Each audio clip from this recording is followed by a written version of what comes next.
Thinking Fast and Slow, Chapter 7, A Machine for Jumping to Conclusions. Chapter 7 Overview, Neglect of Ambiguity and Suppression of Doubt, A Bias to Believe and Confirm, Exaggerated Emotional Coherence, the Halo Effect, What You See is All There Is. Looking at the picture to the right, most of us will read this as ABC and 12, 13, 14, not even knowing that a choice has been consciously made to interpret the photo without knowing of another way to interpret the same photo. Remember that System 1 does not keep track of alternatives that it rejects, or even that there were possible alternatives. Having doubt and being uncertain is the work of System 2. Psychologist Daniel Gilbert proposed that in order to understand a statement, one must begin with an attempt to believe that statement. The initial attempt to believe any situation is controlled by System 1, which involves the interpretation of the situation. The process of unbelieving is the operation of System 2. System 2 will use the positive test strategy in a deliberate search to confirm evidence. When System 2 is engaged, people will believe anything. System 1 is very gullible, and System 2 is busy and often sometimes lazy. In other words, when you're tired and exhausted, much like at night, those infomercials can seem very persuasive. The halo effect is the tendency to like or dislike everything about a person, including things you have not observed.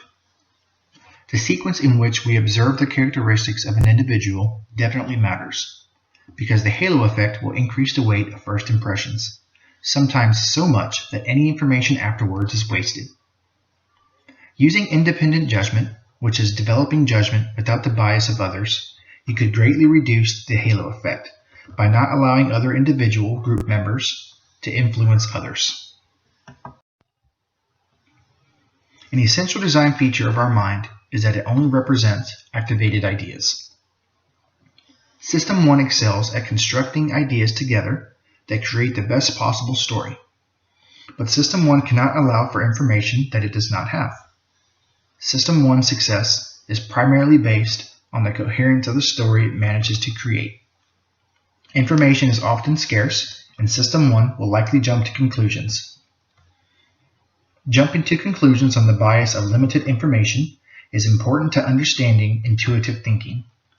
System 1 is very insensitive to quality and quantity of the information which gives rise to your impressions and intuitions. What you see is all there is helps to explain the following biases of judgment. Overconfidence. Neither the quantity or quality of evidence counts for much in subjective confidence. We often fail to allow for the possibility that evidence may be critically missing in our judgments. Framing effects. Information that can be presented in different ways often allow for different emotions. An individual normally sees only one formulation, and that person sees all there is. Base rate neglect. This type of formal fallacy is presented with other related base rate information and specific information, which more than likely pertains to one specific case. The mind tends to ignore the former and only focuses on the latter. Thinking Fast and Slow, Chapter 8, How Judgments Happen.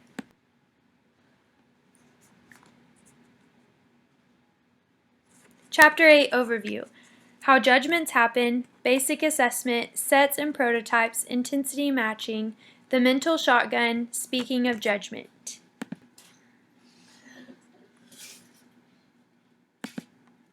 How judgments happen. Is there a limit to the number of questions we can answer?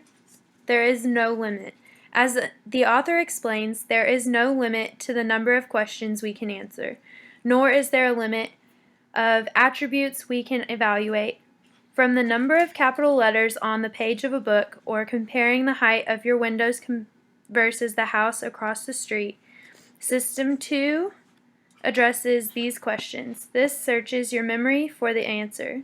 System 1 works differently. It continuously Basic assessment. System 1 provides continuous assessments of the main problems organisms go through to survive. This helps us assess threat level, basically determine a friend or a foe at a glance. Alex Todorov, a professor at Princeton, showed that with System 1, we can at a glance face, and with this determine if the stranger is going to be hostile or friendly. Sets and prototypes. What is the average length of the lines in Figure 8? System 1 answers this within a fraction of a second. The answers aren't easy to describe by measurements, but could accurately stretch an existing line to the average. System 2 is not needed to form an average of the lines. System 1 does it effortlessly and automatically. Intensity matching. Questions with answers that permits the word more. Questions about happiness, the president's popularity, and so on. For example, more happy, more popular, more severe, or more powerful. This is a new aptitude of System 1, an underlying scale of intensity that allows matching across diverse dimensions. Murder would be a deeper shade of red than theft, but when the punishments are assigned, we would think there was something wrong if the crime and the punishment didn't match in color. The mental shotgun. System 1 carries out many computations at one time. Like when your eyes are open, you don't have to consciously think to monitor the things in your field of vision. It just happens. Shotgun pellets don't hit only one place but scattered when shot. It's almost as difficult for a shotgun to hit a single point as it is for System 1 to do one thing at a time. In this one experiment, participants were to press the key when the two words rhymed. Vote and goat rhymed, but are spelled differently. This made the participants much slower in responding because they were thinking about the spelling of the words. I just realized that my radio is on. I was like, what is that? Like, just now. 80 years, and that should be music to That your didn't ears. help anything. Philip 66, proud to be here.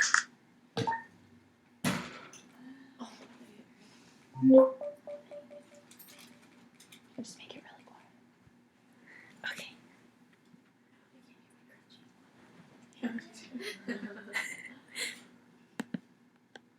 Speaking of judgment, evaluating people as attractive or not is a basic assessment. You do that automatically whether you want to or not, and it influences you. There are Chapter 9 in the book Thinking Fast and Slow is titled Answering an Easier Question. This chapter is divided into 4 subsections: substituting questions, the 3D heuristic, the mood heuristic for happiness, and the affect heuristic. The section titled Substituting Questions basically talks about how when we are asked difficult questions that we cannot readily find the answer to, System 1 will simplify the question and answer it. So the target question represents the difficult question that we cannot answer, and the heuristic question is a substitute. You may not even realize your mind is doing this instead of answering the real question. The 3D heuristic is an illusion. It is a 2D image that our mind perceives as 3D. When looking at the image on this slide and asked which figure is the largest, our mind automatically thinks the furthest one on the right because the picture contains cues that suggest it as 3D. The mood heuristic for happiness section deals with the order in which questions are asked and how it correlates with the person's answers.